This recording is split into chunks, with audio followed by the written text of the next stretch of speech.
Welcome to Pitch It To Me Podcast, a show about the subjective past, present, and potential future of flesh and blood design. We make podcasts for everyone driving back from their 2-6 performance at the calling. In today's episode, each of our hosts will share a classic constructed deck for one of the new Heavy Hitters heroes. On red pitch, Joel will raise the red wastes in rebellion. On yellow pitch, Clark will bribe the match officials with all of his gold. And on blue pitch, Fuzzy will try to figure out what to do with all these blue sixes. You can find us across all socials such as TikTok and Instagram at Pitch It To Me Podcast.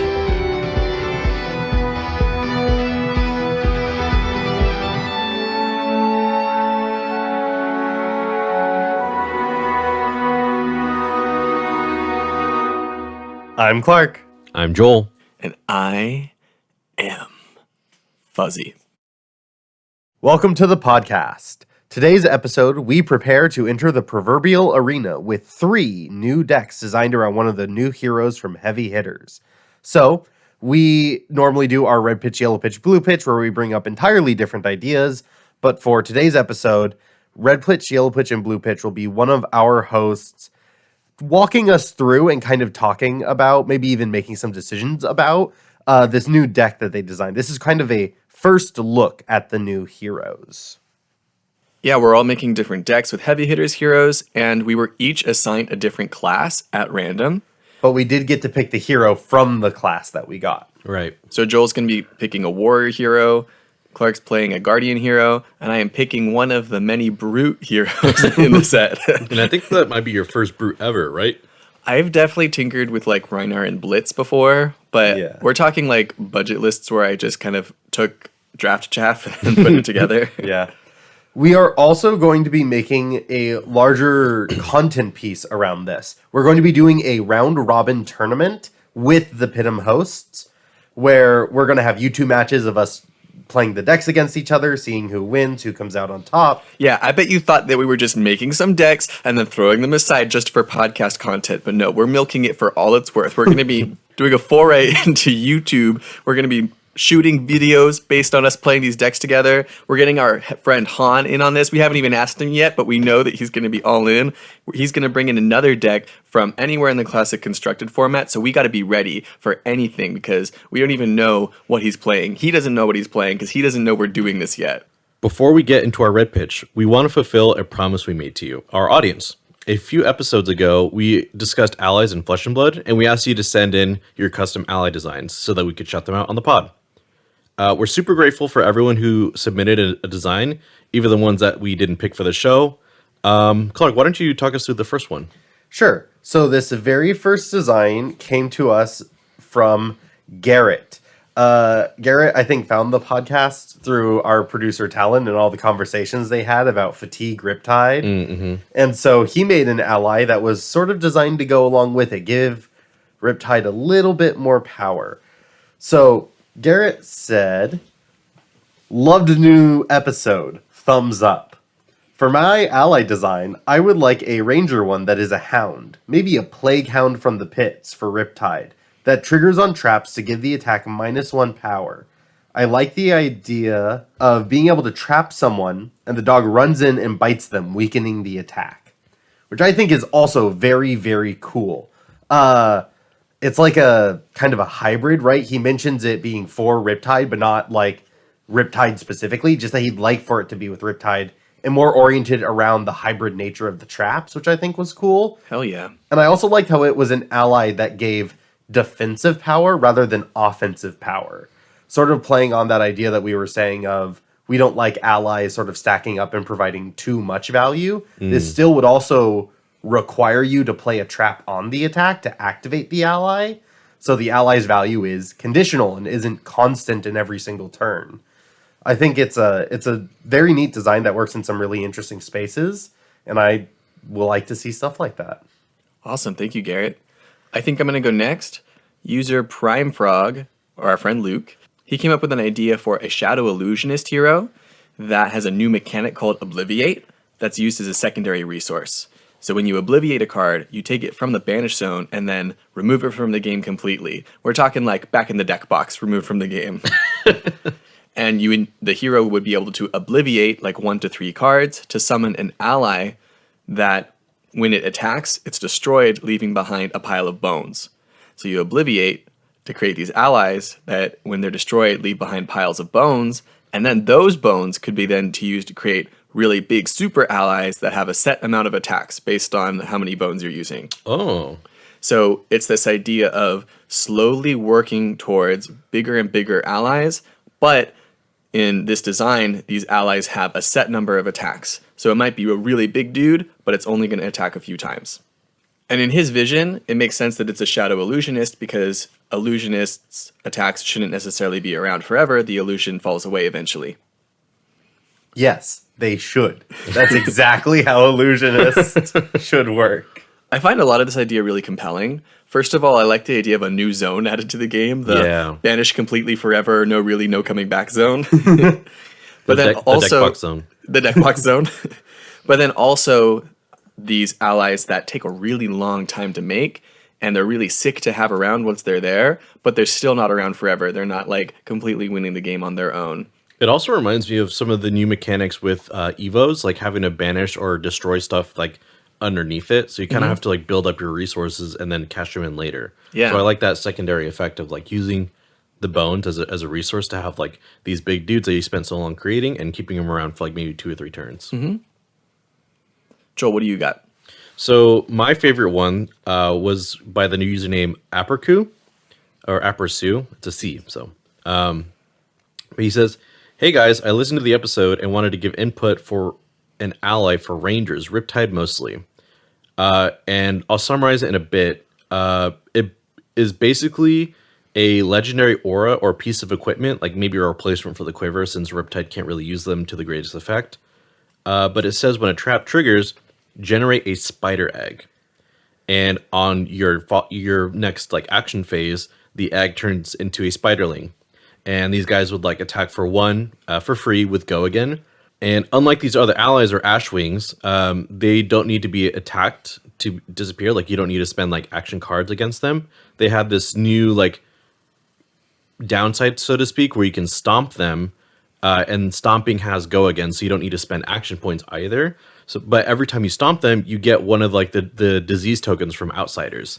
Such a cool design. Yeah, that's what I thought too. And you can also stomp the eggs before they become like spiders, but that action itself doesn't have Go Again. So you can kind of get rid of them if you have no cards in hand, or you can spend your turn and just stomp all the spiders, collect all these diseases, but you know, at least you got rid of the allies in a way that isn't as like overbearing as Phantasm. Yeah. So I actually really like this design, and the thought of Riptide having spiders crawl out of him is the coolest card concept I've ever seen or ever heard. So I really like this design for specifically the aesthetics of it, but also functionally, I think it works really well as like a not replacement, but I feel like it's what Ashwings were intended to be. So yeah, I really like this design. Yeah, the opponent just being able to take just a action, 0 cost, destroy your ally, but they get a debuff for doing that. Right. And if they want to avoid the debuff, hey, they got to attack it like any other ally. It's a really clean design. Yeah, so it'll still have health you can attack into, but it's kind of like a give and take. Like maybe if you're flush on life, you can do so, but towards the end of the game, you may want to like really pick and choose like how much disease you're risking to get rid of these spiders. Yeah, thanks everyone for submitting your designs. We really like them. We're going to move on to our podcast proper now with our red pitch. Joel, you made a warrior deck for us? Yeah, so I was really hoping that I got a warrior, or at least, at the very least, not guardian. So I was very happy to get warrior. And I went with Kasai because I feel like when I was first testing with her, there was so much that I didn't know about what was going to be coming out. So it was basically like, Blitz Kasai upgraded like a third of every card. But now I'm sort of like limit testing. There's so many different avenues you could take Kasai, at least I think so. And so this is my first draft. And I'll start with like a caveat. Right off the bat, I think this is a relatively weak warrior deck, strictly because it has a lot of Go Again, which is like my favorite for consistency's sake. It's also light on like attack reactions and buffs that like precede your sword attacks, and it probably has the lowest amount of copper generation for blood on her hand combos. I think in a like quote unquote solved Kasai list, it might include like way more consistent like warrior buffs and copper generation, so that you can use like your entire card pool. Okay. So, but I think there's a lot of really interesting options in here to test out. Some of the aggressive options that I have is Wage Gold, which is like the generic one cost 3 +3 buff, and then pairing that with Nourishing Emptiness, so that you can have like a 9 dominate. You can just try to work to find these really crazy turns where you have a gold for later turns and also a 5-card hand. Does Wage Gold also buff warrior attacks? Yeah, any attack. Oh, okay. Any attack wages a gold. That does sound pretty sick. Like Yeah. having these little pumps that work on your swords, which is your bread and butter, but occasionally being able to throw in Nourishing for 9 does sound really powerful and exciting. And Nourishing Emptiness is such a cool pick because you can banish your graveyard. You're already not running very many attacks, so Nourishing Emptiness is going to have Dominate easy. Oh, but yeah. Banish your graveyard. You could play it with Dominate like 3 times in a game. Yep. Yeah, so often Nourishing Emptiness is considered a one of as like interesting tech in case it happens. Right. But with Kasai and the ability to banish it out, you can run that 3 of. For sure. Yeah, I was just going for like, I want to have the minimal amount of, oh shit, I have more attack actions that I can banish in a single turn. So that's why I just went with the one play set. I also wanted to focus this list on gold generation and Hot Streak. Hot Streak is the new rare weapon for Warrior that says, while this is defended by an attack action card, Hot Streak's attacks have go again. Now, this is the first like big change, I would say, because Kasai and anybody that uses, or no, mostly Kasai, wanted to use strictly Centauri Sabers because it has the +1 buff if your opponent blocks with an attack action. So I wanted to test to see how good the innate go again would be against certain decks. So is it just like the Saber, but instead of +1, it's getting go again? Exactly. Yeah. Okay, that seems pretty sick. I Yeah. feel like go again in a lot of situations is better than +1. Yeah, and I think there's a lot of ways you can exploit, because it says this turn, meaning if you can attack more than once with Hot Streak, those attacks would also have go again. And Warrior Yes. has cards that do that. They sure Yes, they do. do. So this would also be good for like Blood on Your Hands turns because you can pay less copper to get the go again for the turn, assuming they block with the right cards against you. Like you don't have to give them go again for the turn if you know ahead of time like what they have in their hand to block with. Yeah, now I do want to point out that, like, you've always mentioned this with Bolton, which is what happens if they just don't block.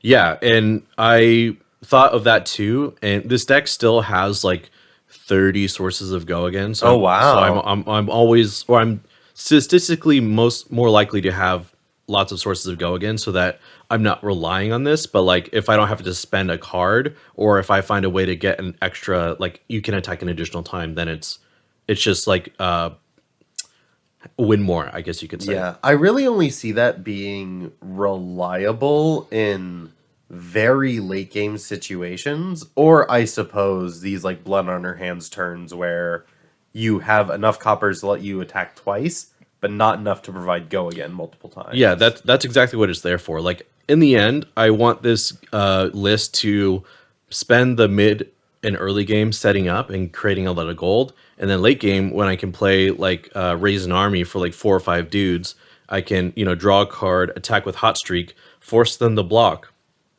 assuming they don't have any more armor and they're low on non-attacks to block me with, and then I can spend the rest of my blues to attack with my Centauri Cell Swords. Because I have, sword attacks for free with go again.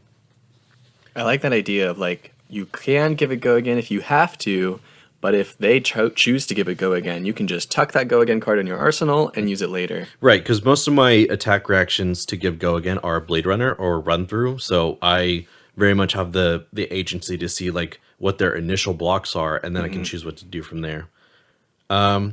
Moving forward, I think like Tunic is the correct chess piece, but I wanted to again stress test with Grains of Blood. I really like this inclusion specifically because it's another on hit that your opponent has to worry about. Could you remind us how it works? Yeah, so Grains of Blood Spill says it's a new legendary chest equipment for Warrior, 2 block with Temper, and it says whenever an attack you control a weapon attack you control hits, you may pay 1 if you do create a vigor token. So basically, acts like a tectonic plating in a way, where on a 1-card hand, I can just send out a hot streak for 2. If you don't block it, I get a vigor for the next turn. Is it single use? No. Nope, you can do it Wow. as many times as you have it up. Yeah, it's really crazy because I've noted that Warrior is a class that blocks with their full hand very, very reliably. If they ever have a Vigor token, it allows them to then swing that weapon. It's why I think Warrior is very broken in Heavy Hitters Limited, even though I have not touched it yet. Yeah, I think they're poised to be pretty good, but I don't know that. Like, it just depends on how much vigor you're able to build around, But Yeah. But Vigor still being able to extend your turn in really cool ways and let you block with that 1 extra card, it can make a giant difference over the course of a game. for sure, because I think my cost curve is like, it requires a lot of blues, but Kasai's hero ability, really necessitates a large amount of yellows and reds that I have to like play or block with. So being able to like constantly chain creating vigor tokens every single turn, it really helps with the cost curve that I'm now forced to play with, which is like more yellows than blues. Yeah. That's kind of like the whole part of the deck. I'll go now into like what I'm contemplating and some spicy picks I have. How many agility creators are you running? Yeah, great question. So currently I have 6, which is the... No, not many. Yeah, not many at all. It's one playset of attack reactions, and then a playset of the Goblet of Blood Run Wine, which is you create an agility and a vigor token with Okay, Gogan. yeah.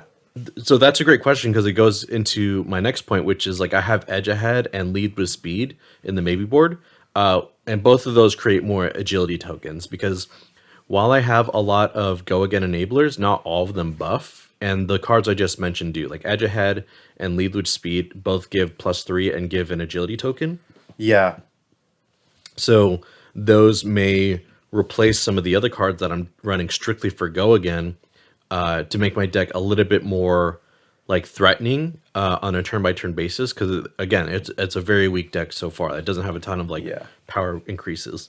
Well, just kind of talking about wanting to swing your swords more and like kind of needing your opponent to block. I think Edge Ahead is a really great option for that because it puts the agility token of, okay, next turn, I won't need you to block. So you want to block now, which then gives you the Go Again that you wanted on this turn. Does that make sense? Yeah, I agree. Like giving, putting your opponent in a conundrum like that, where I'm wagering something that gives me Go Again next turn, and then my weapons just threaten, I will have Go Again this turn if you block incorrectly. And not every hero, aside from other warriors, are going to have like a hand flushed with non-attack actions or plenty of armor to block all of these wager cards. Yeah. So another way of just like making it really hard for people to block and turning on some of my other attack reactions, I think that's a really strong inclusion.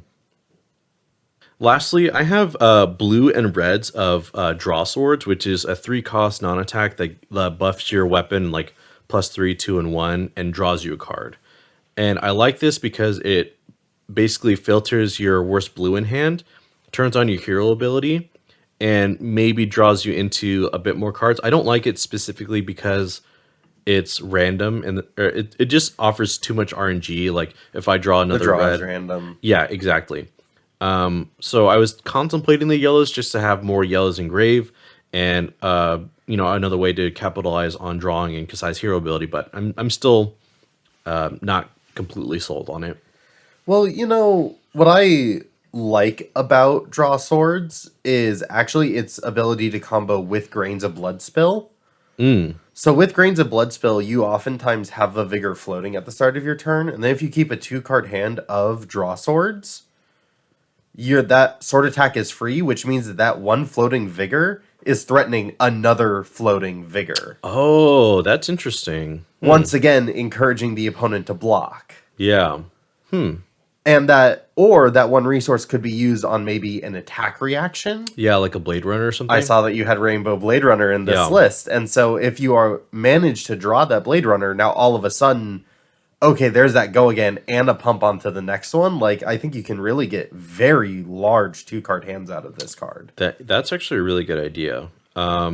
Just being able to like luck into your Blade Runner, or because I have a lot of like 0 and 1 cost attack reactions that are just really punishing. So yeah, maybe I do just add it strictly because. And all you really need is the opponent for once to say, I'll let you hit for, like, oh, you kept a 1-card hand and you're just swinging for 2. Well, I don't want to block and give you go again. So sure, you can have your 2 damage and you go, okay, Vigor token. And now that Vigor token unlocks this other realm of play. So true. Yeah, I think I like that a lot. So even on your off turns, it's kind of creating a very annoying situation for the opponent. Like, am I really going to let them carry a resource into the next turn? For someone who's so upset with Warrior this set, that's a pretty good piece of advice. Bro, I'm always in the kitchen. I'm always cooking. So for my last point, I have Seduce Secrets, which is this really sick new generic instant that says it's yellow. For 0, and you can look at target hero's hand and the top card of their deck. And if it was played from Arsenal, you draw a card. Now, the reason why I'm really high on this card, like this is one I probably won't be cutting for at least until I test it, is because it adds more yellows in the grave. I've already said that, my deck is pretty yellow light. But also gives me great information as to what to lead with. Like, if I know for a fact that you have only attack actions in hand, then I can kind of like overextend a little bit and just pump all of my damage or all of my, like a psi ability or whatever the case may be, so that I can really extend my combat chain like 2 or 3 wide and give myself the highest chance of getting gold, or them just saying, no, my hand's pretty good, I'm gonna like block. And then it also draws me a card if it's played from Arsenal. Meaning, my Kasai's hero ability is on before I even spend any of the 4 cards in my hand, and now I have a 5th one to work with. So if I have like Centauri Cell Swords, I just pitch into those. If I have Blade Runner, I just use that for the reaction, and then I just hold everything back for like more buffs or more attack reactions. Like, I think this is gonna be a Kasai staple strictly because of the free draw card. Like, efficient card draw is what's gonna make Kasai's hands way stronger, because I'm not spending all of it just to pitch into the sword attacks. I'm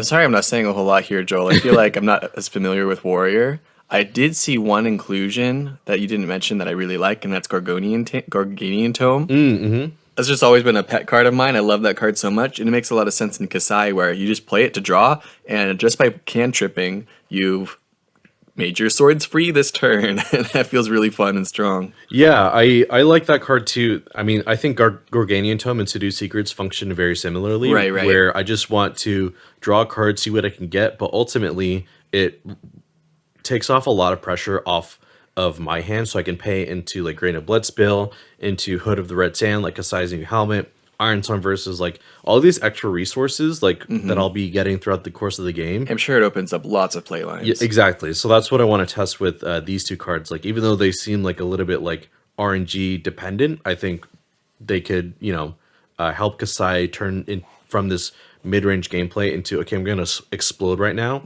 and continue blocking efficiently afterwards and really take the tempo. 100%. But yeah, that's my list. I've had a lot of fun playing with this list in particular, because it's like the first time I got to really look at this like poster board of all the new heavy hitters cards, and it's a little overwhelming. You mean like putting it together, right? Yeah, exactly. Because I've been looking at all of them like individually, like how to really work with it, and I haven't played with a warrior that didn't use like primarily attack actions for a long time. So I'm definitely going to be getting some of the rust off and seeing how, like, if Kasai is going to be my hero this set, or if it's Olympia or somebody else. But it was a lot of fun playing with it, and I'm excited to see how you guys do, and if I can somehow get that 4-0 in our little group. Sweet. Maybe 3-0 though. Oh yeah, 3-0. Unless Clark, why don't you show us what you've got for yellow pitch? You had Guardian, right? All that glitters is gold. That's right, boys. Victor Goldmane is here to please you all. Do you want money, good sir? Yes? Too bad, it's mine.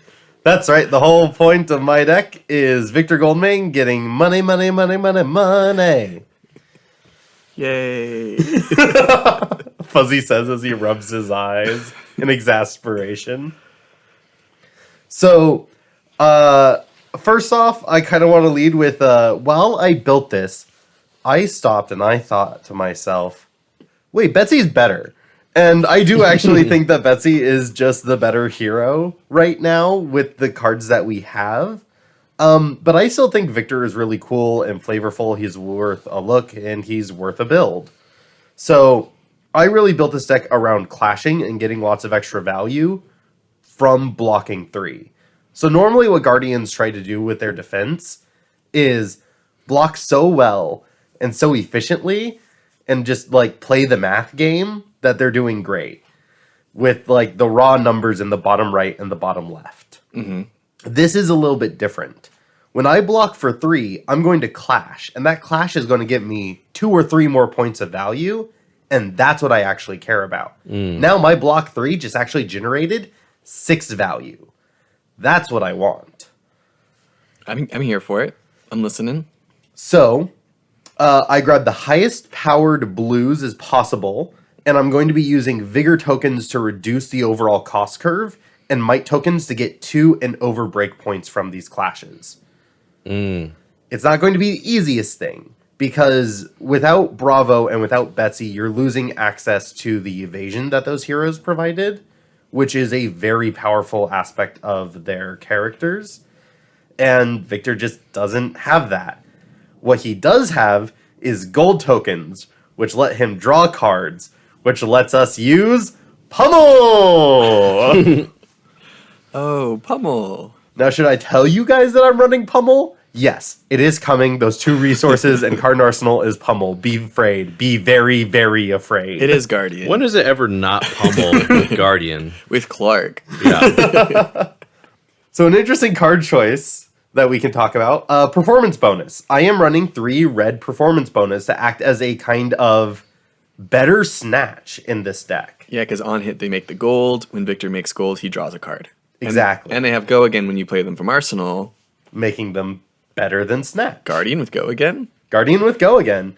Guardian does need some way of extending turns, I think, especially if you don't have that dominate, that overpower. And I think this is a really cool way of doing it. It can come in at a breakpoint. It can come in above a breakpoint if you have 2 Might tokens. And all of that, I think, can really make Performance Bonus a very powerful card. It's also really good against Dromai. It is. Oh, because it just needs to hit. It just needs to hit to make the gold. All right. Though, was I really struggling against Dromai? Yeah. Yeah. It's hard when you only make 1 attack per turn, but no longer. Now you're doing performance bonus and then a big attack. Mm-hmm. Yeah, I do like performance bonus because hitting for 3 and 4 is very, very important, especially if you can preserve your action point against Dromai. And against other decks, they might just say, okay, I'll give you my armor and some block, which still decent value, but... Makes it easier to throw those big attacks later. Yeah, exactly. It is a little weaker if you're just trying to hit Clash as much as possible, but, I mean, it's not that bad. It's better than any non-attack. Yeah, the ratios were hard to get right with Clash, and I think that's going to be a nightmare that every single Victor is going to wrestle with, and I don't think it's going to get solved until, we see that first Victor list in top 8 or something. Like, until we really see what list is able to reliably get to that upper echelon in tournaments, everyone's just guessing. Really, everyone is. I could even see you citing out the performance bonus if you know you're going up against another Guardian, a Brute, someone that has lots of attack action cards that have hefty power. Yeah, totally possible. Against a hero like Dromai, it'll be a lot easier to win these clashes because they're running so many non-attacks. So you can win with a performance bonus. Yeah, or like Kasai. Yeah. Thanks. I'm also running reds and blues of the Clash cards. So these are not the test of that you are probably thinking of. Literally the Clash of Might, Clash of Vigor. These are 2 for 6s that block 3 that on defend clash. So the whole point is that I am using these to get more clashes and go hunting for my golden suns to make gold tokens and give me an extra card to block with on a turn, as well as thunks and wallops to get those vigor and might tokens, which I am also running at reds and blues. Or sorry, I don't think I'm running wallop at blue because it's only 5 power, and it's hard to include that. Oh, that's so interesting. I didn't realize that the Golden Sun, because I keep forgetting that whenever you create a gold token from anywhere, you draw a card. Yes. So if you create a gold from Golden Sun, you also draw it and lets you block a bit more. I'm starting to like Clash a little bit more as I look through this list, because I think you're right that Clash is a very finicky, and a lot of testing has to be done with like the ratios of like what cards you need to And have what more consistent power. clashes, and what ratio of cards you need to beat other people at clashes. So I already like where this is going, like being able to extend your defensive capabilities, but also while you're clashing with like wallop and all this stuff, you create like vigor and might to help your next turn be easier on like a 1 or 2 card hand. Yeah. And I feel like we can, right? The whole idea is that, if I 4-block, create a gold, and draw a card, that's how much value? It Out of really one sounds card? like Yeah, premium mid-range. That's actually badass. These cards that I'm blocking with are giving me extra value for my turn, so my 2 or 3 card hands are able to push over for large amounts compared to how many cards I'm spending to do it. Blocking 6 every turn and still sending back like 10 damage, 8 damage seems really solid. This might be like an interesting fatigue hero. And yes, and to go along with that, I am running Miller's Grindstone. Again, just more clashes, more chances to hit that thunk, more chances to hit that wallop, more chances to build that golden sun, just more chances of winning the RNG. Because RNG is really about how well do you play your statistics.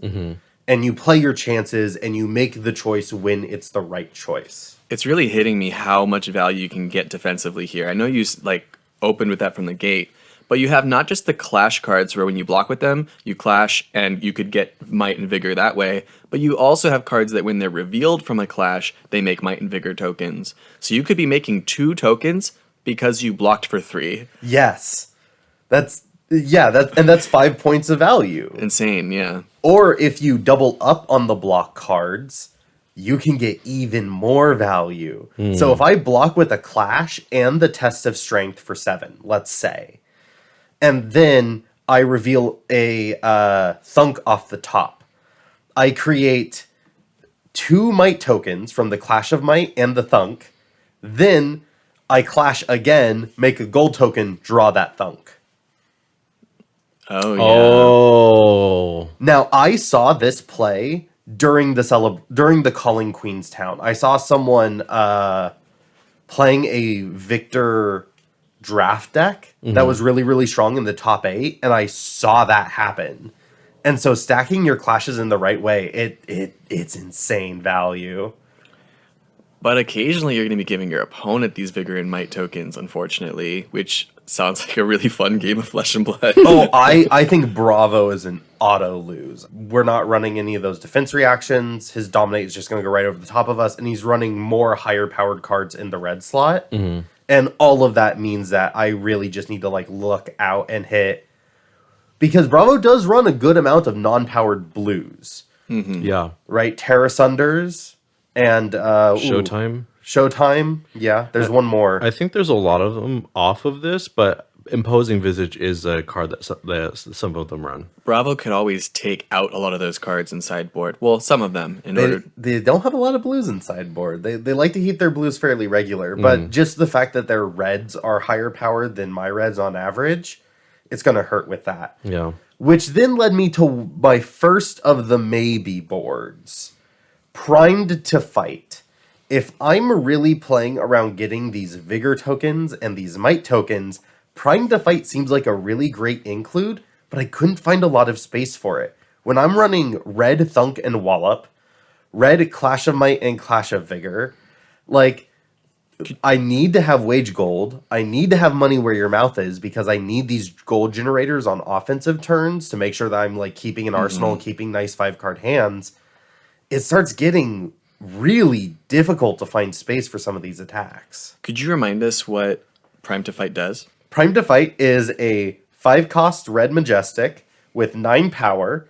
If you controlled a Vigor token this turn, this costs 1 less to play, and if you've controlled a Might token this turn, it gets +1. So on a turn where I was able to generate a Vigor and a Might token, this becomes a 3 for 10. 11. Does it start at 10? It starts at 9.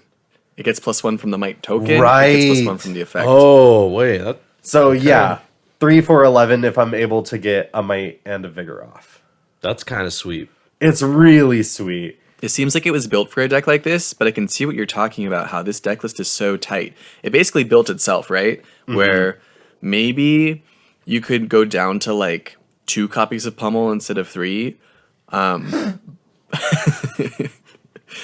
But you'd really want to build like all of these Clash cards in order to keep the consistency up, all of the ones that reveal on a Clash, and that right there is like half of your deck slots.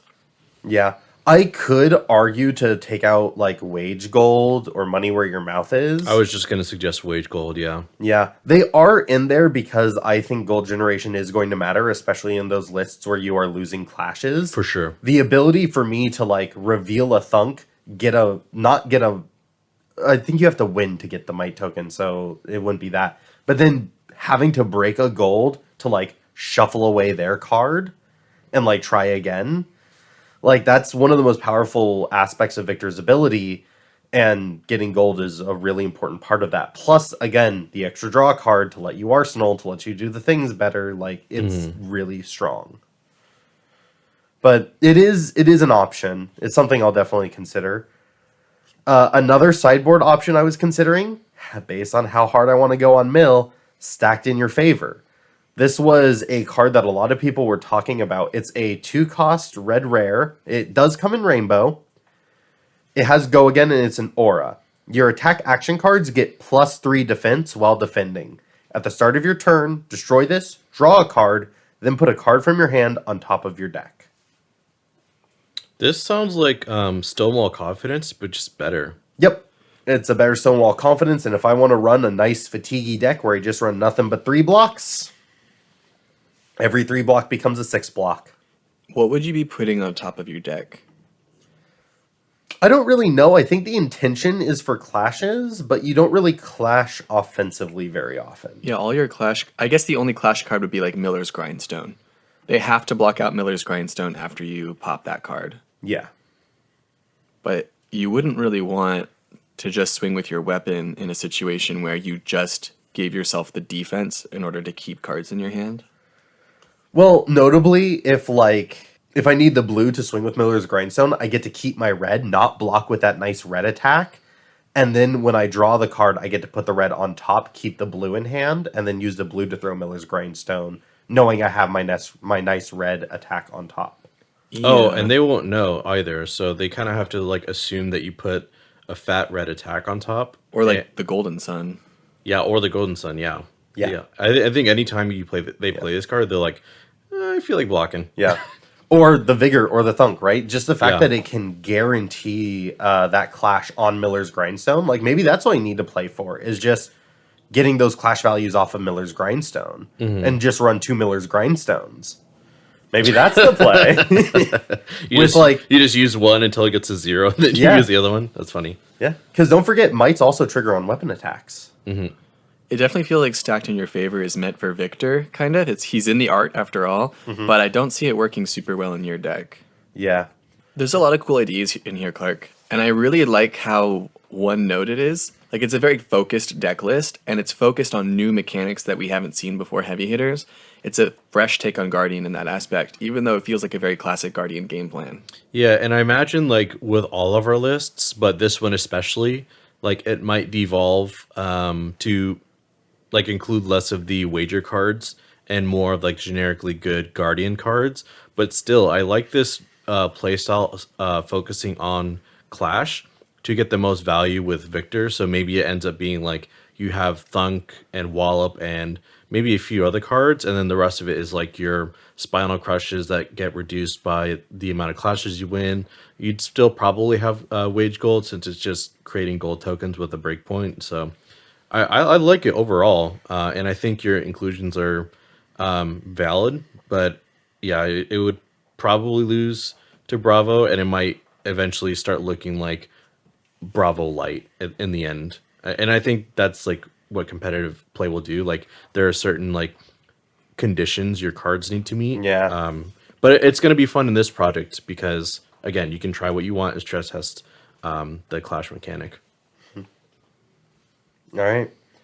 Fuzzy, I think me and Joel are really excited to hear about what you did. I mean, I'm very happy that you rolled Brute because God knows we've built enough Brute. Yeah. What did you do with the class? All right, so I've been on this podcast for at least half a year now, listening to you two complain about how there aren't enough blue sixes in the game. So the hero rolls around that basically can have as many blue sixes as he wants, and he gets to play all the other Brute cards as well, with like one or two exceptions. And they're not important exceptions, right? Like Brute with blue sixes, that's the deck. So I went and I said, how many blue sixes can I run? And I said, oh God, that's a lot of blue sixes. KO can really comfortably, like easily just throw in these blue fives that turn into blue sixes. And in my list right now, I have 30 of them. Dang! Oh, 30 blues? It's a little bit different than our coveted, 7 blue sixes in Levia? That's crazy. So at that point, when half the deck is blues, the other half of the deck almost has to be power cards. So I had a tricky situation where I had to kind of be specific as to what power cards I have. You know, like every time there's had a set that has Brute support, they've printed flashy Brute Majestics that are red, and they've completely avoided like flashy blue Majestics for Brute. So here's some examples of power cards that I've included. Savage Beatdown. Slay. That one costs 3. I can only play it if I've discarded a card with 6 or more power this turn, and as an additional cost to play, I have to discard a random card. If the discarded randomly card was 6 or more power, Savage Beatdown gets +6. So with both of those requirements, I am discarding a card in order to get a 3 for 12. Which is a lot, but it's a lot easier to do Savage Beatdown when you have a bunch of freaking blues. The card costs 3, which means you need a blue to pitch it in order to play efficiently. So I have a lot of blues in order to play cards like this. I could, in theory, have like a 5-card hand where I pitch to play something that lets me discard, and then I pitch to play Savage Beatdown, and that's basically my turn, but I'm swinging for 12+. I also noticed that there's a lot of pump cards that cost 1 in Brute. Blood Rush Bellow is an example. I'm running Bonebreaker Bellow to give me some discard outlets, and for that reason I'm running Tunic. I feel like I'm going to want to have these hands multiple times across the game where one extra resource can do a lot in order to enable my turns. I have a lot of really good 2-card hands. Like I said, like with all these blues, I'm looking for things that cost 3. So there's this new Majestic called Send Packing. That's the one that kind of feels like Command and Conquer, where when it attacks a hero, banishes their arsenal, and they only get it back if this card did not hit. So they have to give me 2 cards, or else they lose their arsenal. So that's an example of another card that just costs 3 resources. So it's a lot easier to play this when I have a lot of blues. I could easily just block with 2 cards, then play Send Packing. They lose a card either way, makes them make awkward decisions. I also kind of got a vibe that like when we're doing this mid-range plan where I'm blocking with 2 cards and then sending 2 cards, that the opponent's going to want to arsenal a lot. Like, that's a good way to get over a mid-range plan is like, okay, I'm going to be blocking and then arsenal, blocking and then sending a lot. Like, Yeah. So I threw in Command and Conquer itself as well, because having effectively 6 Command and Conquers, I think is going to repetitively punish them for keeping cards in order to go over my defenses. So a lot of the blues I have block for 3, out of those 30 blues, I basically just picked the Brute ones that block for 3. Blues. I think you have more than Clark. He does. I have 27. That's insane. Because I wanted that average of like half of my hand is blues. I was really okay with like comfortably blocking with one. In this model, like I don't really want to block with my reds. I'm going to be blocking with 2 cards. Probably one of them is a blue, and then I'm keeping a blue and sending a power card. I can also have 5-card hands really comfortably because anytime I discard a card, I can attack with Mandible Claw for 3 go again. So I have outlets to spend my resources. Sure. Uh-huh. I've also, in these blues, other notable inclusions are Agile Windup. So Agile Windup is the one where you can discard it as an instant in order to create an agility token. This card combos with the aforementioned Savage Beatdown, because Savage Beatdown wants me to discard a card with 6. Agile Windup is 6 power effectively, but I can discard it for its own effect, which is a lot easier than Randomly. pitching something in order to play something in order to discard a random, right? Right. It means I can play Savage Beatdown off of a 4-card hand instead of a 5-card hand pretty comfortably. And you get an agility token for the following turn. I really like agility tokens for this deck. It's basically my only way of getting go again, Yeah, I noticed that too. where I have a lot of these big attacks. I'm really comfortable just sending 1 per turn, but if I want to have a really big power turn, I can warm it up by making an agility token. And all of my agility tokens in this deck do not rely on hits. I have Agile Windup that I can just discard to get agility. And so on my next turn, even though it's a little bit telegraphed, I can send a big 5-card hand pretty comfortably. Hopefully I get 2 reds in that hand, or I get a Blood Rush Bellows that can let me draw into more cards. I'm not breathing very much. You're very excited. I'm only running blue Agile Windup, but I like it as a blue because it's really good utility. I like the idea of being able to have multiple blues and being able to instant speed discard this pretty freely in order to enable my future turns and still have blues left over to play something this turn. So aside from the absurd blue count, which I love, I noticed that you have Money Where Your Mouth Is, which is a 1-cost non-attack that wages a gold and gives you next attack +3. And I'm wondering how well that fits into this list. Like, I don't think you use gold very well, or maybe you do. I don't know. What's your thought process on that? I was really looking for solid 1-power pumps because I want to be really fluid with my resource curve. Yeah. I have some really good 2-drops like Command and Conquer, Swing Big. Like I have this dream turn where I play Money Where Your Mouth Is, Swing Big. That's 11. And if they give me their entire hand, they do get a gold token and a quicken token, which I'm sure is going to be great for them. But they also just gave me their entire hand. It's really hard to block 11 without giving me their entire hand. True. And that's only a 3-card hand that I'm sending. So I get to Arsenal and then warm up for later and then send a 5-card hand back at them. That feels pretty good to me. Or even just Money Where Your Mouth Is, Command and Conquer, Money Where Your Mouth Is, and then some of my weirder 2-drops like Skullcrack I feel like is fine. And worst case scenario, I'm sure I'll be able to figure out something else to do with it. Like maybe I can just send Mandible Claw. I know that's not super strong because it's easy to block, but I don't know. I'll be looking for it. I was looking for good 1-cost pumps, and that's kind of what I settled on. Got it. Okay. Yeah, you could do that, or I think another great option would be Awakening Bellow. The I did only consider issue that with card. Awakening Bellow is that it only affects brute cards, and so your Command and Conquer kind of becomes this odd man out. You already have that issue with Bonebreaker Bellow, but I think Bonebreaker Bellow has higher upside. Yeah, Awakening Bellow was the one that costs 1, pumps the next brute attack by 3, and intimidates. And I think I was a little turned off by the Intimidate cards because I'm not doing very much of it. I always felt like the strongest Intimidates when I was facing Brute was when they were doing it 2 or 3 times in a turn. That can like really mess you up and really make it hard to block. Right. I kind of feel like 1 Intimidate might not be that strong. So, but Awakening Bellow blocks for 3, right? Yes. So that in itself might make it better than Money Where Your Mouth Is. Well, I noticed that some of the cards that... And also, with Money Where Your Mouth Is, it is an optional wager. It's not Yes, it mandatory. is. Oh. So it's not like every time I play it, I could get punished. I can kind of pick and choose with it. All wagers are optional. That's kind of cool. It is. I think it's nice. Again, I think it's primarily there to like also enable Command and Conquer. Money Where Your Mouth Is into Command and Conquer is what a 3-card hand. Christ. And I didn't put it on a lot of things that make might tokens, so I guess I can't bring that up. But if I did find some might token generation, Command and Conquer gets so much better. Well, your hero ability gives you might tokens. Oh my god, yes. I knew there was something in there. I was looking for it, I couldn't see it. You're right. Anytime I discard a 6, I get a might token. That turns Money Where You Mouth is Command and Conquer into swinging for 10. They can no longer just give 3 regular 3 blocks.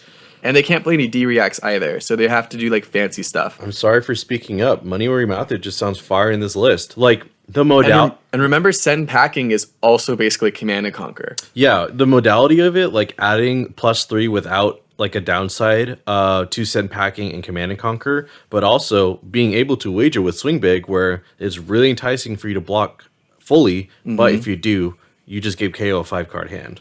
Exactly. Yeah, I really, really, really like this concept. One thing about your list, Fuzzy, is that you only have 8 sets of red cards. Yes. Which means that your power level is a little low, and I can very easily see you running out of power as the game goes longer. I definitely feel that. And like one of those sets of red cards is Skullcrack, which I put in there because, again, I like this idea of a really fluid cost curve, and Skullcrack giving me one more resource feels worth the inclusion. But 30 blues is a lot of blues, because I also want like Blood Rush Bellow and Beast Within, which are power cards, but they don't push a lot of damage. So I'm really relying on drawing these red cards spaced out. I'm really relying on getting value out of playing them. And yeah, the more that you need to block with them, the worse it feels. But hopefully I can find good times to swing with Mandible Claw. By getting value out of my weapon, I can at least push some damage over time. Yes. It's definitely a slower build for Brute. And that's part of why I wanted to include the agility token generation with Agile Windup. I'm also running Assault and Battery, which is red and blue. Very good inclusion. which is just 3 for 7, beat chest, and if you've beaten your chest, you get an agility token. You don't have to rely on any on hits. If you play that with Bonebreaker Bellow, then you only have to beat chest once, and you're coming in for 12 for 3 or 4 resources and discarding a card. Yeah, it's really, really strong. I also think that Bonebreaker Bellow has great synergy with Mandible Claw in a very blue-heavy list, especially with a lot of these 3-cost payoffs that you have, because you get to Bonebreaker Bellow, discard turning on Mandible Claw, swing with Mandible Claw, then use another blue to follow up with something else. And like that's a very, very clean cost curve. One other card inclusion that I thought was kind of cute was Zealous Belting, because anytime you have a blue in your pitch zone, it's still getting +1. So all your blue 5s are still blue 6s for when you pitch Zealous Belting, even when Zealous Belting is red. So you can get go again. Yes, because Zealous Belting would go onto the combat chain, losing KO's effect, making it 5 power. Oh my god, that's so and good. then the card that pitches 6 power. Wow, that's super clever. It doesn't get buffed by Blood Rush Bellow, so if you're doing really big, wide attacks with Blood Rush Bellow, it's just 2 for 5. But again, I just wanted more ways to use my blues really efficiently, and that felt like one of them. So right now, Fuzzy, you have an 80% chance to hit on any like draw discard effects, which you don't have any currently. Right. Which is why I'm suggesting adding Tear Limb from Limb. I like this card in your list because it's a 2-cost non-attack action at blue. And you draw and discard a card. If it's a 6 that you discarded, your next Brute attack gets +X, where X is its base. So it turns Command and Conquer into 12, Swing Big for 16, things like that. But what it's really good for is going over defenses. And because you're only sending like 6 to 9 on average with your turns outside of like Blood Rush Bellow turns, you want a way to break parity with your mid-range game plan. And that's a really good way of like making use of a 5-card hand, because everything's going to be 6s minus the non-attack actions. And then you have things to discard, or you have things that can give you benefits by being discarded, like Skullcrack and Beast Within. I just think it's a really natural inclusion and lets you up your aggressive capabilities when you have so many blues at your disposal. Yeah. I also want to suggest a card. It is a brand new card from Heavy Hitters, Cast the Bones. I was looking at Cast Bones. It was hard for me to quantify the amount of power that you get from like an indeterminate amount of might tokens. I suppose you'd only need like 3 or 4 of them to get a full card's worth of value for this card. and it does stack asymmetrically, which is nice.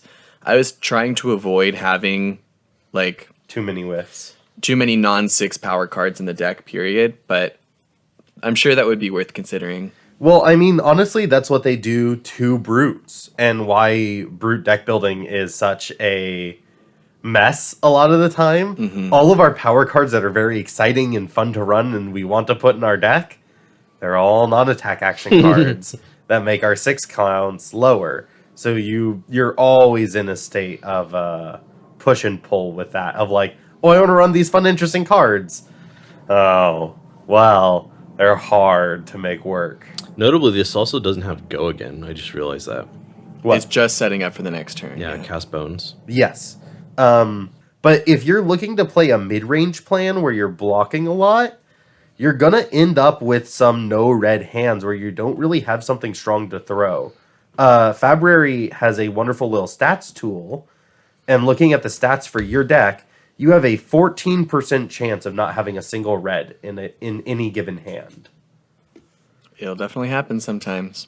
Yeah. But that includes like Blood doesn't- Rush Bellow, Send Packing. Like Send Packing should basically count as a red, I think. And Blood Rush Bellow probably similarly. Yeah. It's definitely something to consider, though. I also technically, my main deck has 63 out of 60 right now. I need to cut 3 cards from it. So I'm definitely not solidified on this deck list. You guys are a lot more comfortable with Brute than I am, so we'll see how it goes. I think you brought a really interesting take to Brute that I never would have really considered. And, like, I don't think I ever would have gone for this many blues because I would have been too busy trying to shove in all the power cards at red and yellow. That's kind of how I started, is I put in like 12 power cards, 15 power cards. I'm like, well, that's my power budget.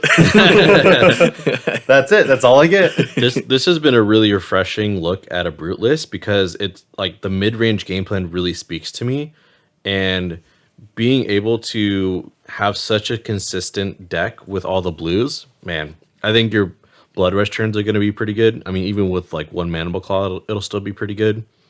And just being able to be really consistent with your discards as well, and you know, getting might tokens and your agility tokens to like help you with your like 2 on hits, like the CNCs and stuff like that. It's all like really, really flavorful. I'm excited to try it out. I'm excited to just blow up your arsenal like 6 times in a It's not game. gonna happen, dude. I'm giving you 6 or 9 or 12, however much you want. Of Sounds me. great. I'm in love. I am saving my goddamn performance bonus. I think that's all the time we have for our pitches this evening. I think we've come up with some really interesting deck lists, like maybe not the most consistent or competitively viable, but it's a lot of stress testing going on. Fuzzy with his first Brute list in CC. I think yours too, Clark, right? That's your first Guardian in CC so far. And I mean, I've played Warrior before, but yeah, I think it'll be really great. And with that, I think we can move on to our Arsenal Zone. Heck yeah. And listeners, if you forgot, our Arsenal Zone is where we talk about a card. It could be something we like, something we hate, something we've been thinking about lately. But basically, we just shout out a card, and I think it would be Clark's turn to go first. What do you got for us? So, for my Arsenal card, I have selected Savage Feast. So, Savage Feast is a card that I really love. It's a great Brute card. And I was actually thinking about this card while Fuzzy was talking about his list, specifically the agility tokens that he's running. Especially because I've also been playing around in Levia with Assault and Battery and other agility creators. Because Savage Feast is really good with Go Again. It's a 1 for 6 that when you cast it, you need to discard a card at random. If that discarded card had 6 or more power, draw a card. So you don't even like discard a card. It's just a 1 for 6. And turns on your Mandible Claws. And turns on your Mandible Claws for 1 resource. Oh, hey, look, that's 2 floating right there. And so it's really, really clean. I didn't want to mention it during the pitch, but Fuzzy, I definitely think you should at least consider Savage Feast as a way of extending your turns. Okay. But maybe test it out with how much agility you really end up having access to. Yeah. I'm definitely open to it. I can even run yellows. You can. You can run yellows. This motherfucker. Yeah. What if I ran a version of it with one less power? Wouldn't that be cool? Yes, Fuzzy. Go ahead. Run all the yellows you want. But yeah, that's my card. Fuzzy, what about you? What card do you have for us? All right, boys and girls. I have a card that's been in the game since Welcome to Wrath. That's Ooh. right, set number 1. And it's been subtly having a strong presence in many competitive deck lists to this day. Wait, suddenly? Subtly. Subtly. Subtly having a presence in deck lists to this day. I'm not talking about Sink Below, which is not as subtle. Everyone knows Sink Below is good. And people know this card is good. Is it Heart of Fendel? Oh, No. good guess. Yeah, Fuzzy's just gonna give us 2 copies guy of Heart of can Fendel. dream. I would like With to his little remind Sharpie signature all over it. I would like to remind the viewer that I like to sign a copy of every card that I shout out and give it to my fellow podcast hosts. So Heart of Fendel was a real solid guess there, Joel. Today, I'd like to shout out Snapdragon Scalers. Yeah. Let's go. Snapdragon Scalers is a generic equipment, a legs piece, that has an attack reaction that lets you destroy it in order to give target attack action card with cost 1 or less go again. I feel like the very first game of Flesh and Blood I ever played, this is a really hazy memory because I've really come to understand the game so much differently than. I think I was using like a Bolton starter deck, and I think I was running Snapdragon Scalers because that's what Han had on his deck at the time. So this piece of art feels really iconic to me in that sense because it's been around for so long. So many people have probably learned the game through this card, and it's still strong enough to make its way into deck lists that want an aggro game plan, that just want to have go again at the right time. That's all they need out of their legs piece. I remember running it in Briar to give my snatches for 7 go again. Oh my god. Yeah. Is there a better, more iconic combination than Snapdragon Scalers and Snatch? I don't know. I'm going to sign a copy and give it to both of you today. Could I have you sign my cold foil copy? I'm just kidding. I'll sign your cold foil copy. One for you and one for you. Thank Thank you, Fuzzy. Fuzzy. I hope it saves your turns for many years to come. It sure does. I need to run somebody who needs Snapdragon Scalers. Joel, what do you have for us? So this was a card that I was contemplating for my new Kasai list. It sucks. It's Dusk Path Pilgrimage. The reason why I like this card is because it has a promo from Monarch, and it says, or it's a 1-cost non-attack action in the box for 3, and it says your next weapon attack this turn gains +3 at red, and if it hits, you may attack an additional time with this weapon this turn.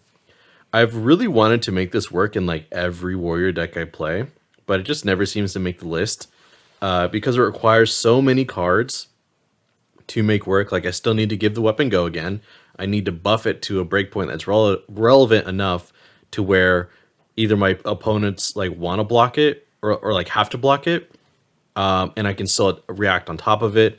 And I think Kasai may have some room for me to play this card, but ultimately it's just one pet card that I've just never been able to use. It's such a cool effect, you know? Mm-hmm. Like, there's got to be a way to, like, bust this card wide open. Like, outside of Bolton, it's this card and Twinning Blade that are the only ways to let your attack, or your weapons attack twice. You know, outside of, like, Bolton and Kasai's, like, Blood on our hands, but, again, that requires a lot more setup than just paying one resource. So, I'm really interested to see how this card can fit into my list, if any. Otherwise, it'll just be another card on my wish list that I want to be viable, I guess. Cool. Thanks for listening, everyone. I think that about wraps up our show. We're excited to see what you guys come up with heavy hitters. Hopefully you guys enjoyed our little foray into heavy hitters deck building. Have a good one. See you next episode.